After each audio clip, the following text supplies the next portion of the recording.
of the hour, America. Hugh Hewitt, joined now by United States Senator Tom Cotton, our weekly chat about matters national security. Senator Cotton, good morning to you. Hey, Hugh. Great to be on with you. It is a good day to be alive. Beautiful day in the nation's capital. Are you here? Or are you out in the I am in Chicago. I am in Chicago on my way to New Orleans to the World War II Museum, where I'm going to spend a day looking behind the curtains, et cetera. Have you ever been down to the WW2 Museum? I have been. It's a wonderful place and a great monument to the greatest generation and what they did, not just for the United States, but for the world.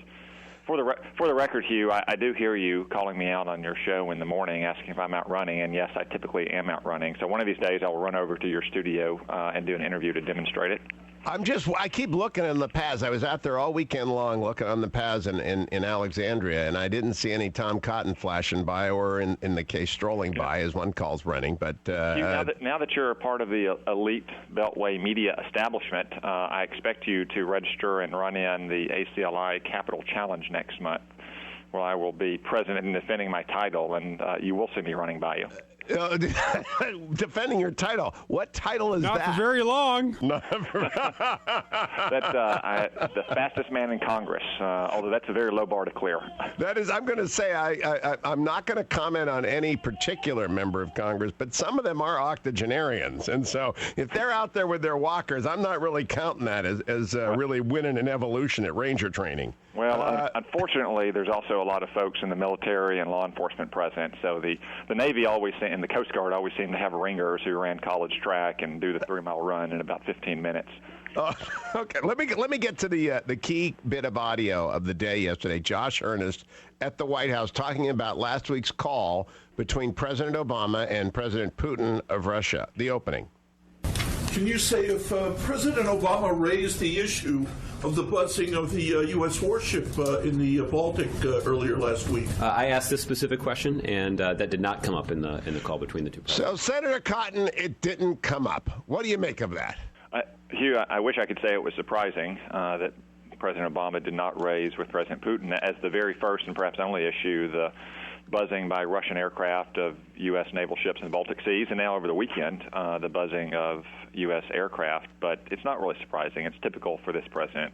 He has dealt from a position of weakness and supplication with Vladimir Putin, not just in his presidency, but going back before his presidency. Remember, almost 8 years ago, Vladimir Putin and Russia, a giant country of 150 million people with a nuclear arsenal, invaded and dismembered Georgia, one of the small and truly democratic success stories of the post-Cold War era.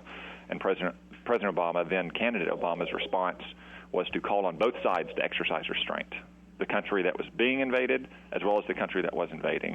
That told Vladimir Putin all he needed to know, and consistently throughout this president's tenure in office, he has appeased and conciliated with Vladimir Putin. And that's just not the way you deal with a strong man in that way. You have to draw clear lines and boundaries, and then you can maybe work with him. But until you draw those clear boundaries and enforce them and make it clear that something painful and undesirable will happen when you cross those boundaries, whatever that may be, then you can expect to see more of this kind of very dangerous activity from Russia.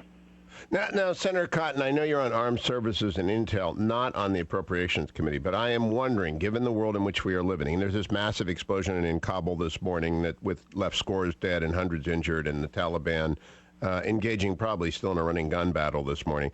Is the appropriations for the Department of Defense pursuant to the budget agreement moving? That was supposed to be the deal, that was going to get to the president so the Pentagon could actually do some serious budgeting and acquisition and restore their readiness funds.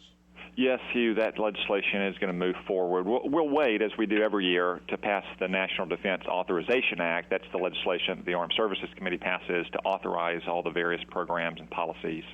And that should pass sometime in May, and then the appropriations bill, I expect, will pass shortly after that. However, even if both pieces of legislation pass, as they usually do, the overall budget for our military is still woefully inadequate. If you compare it to where Secretary Bob Gates predicted we needed to be in 2012, this year, it's about $100 billion short. And remember, that was before Russia invaded Ukraine, before China began its breakneck pace of island building with militarization in the South China Sea before the nuclear deal with Iran. So I think we need substantially more money than that. I agree. I just want to get that which is due on time so the readiness funds get returned. Senator Tom Cotton, always a pleasure. In 2017, we'll see who wins when I've had a chance to acclimate to Virginia, Senator. We'll see. Stay tuned, America.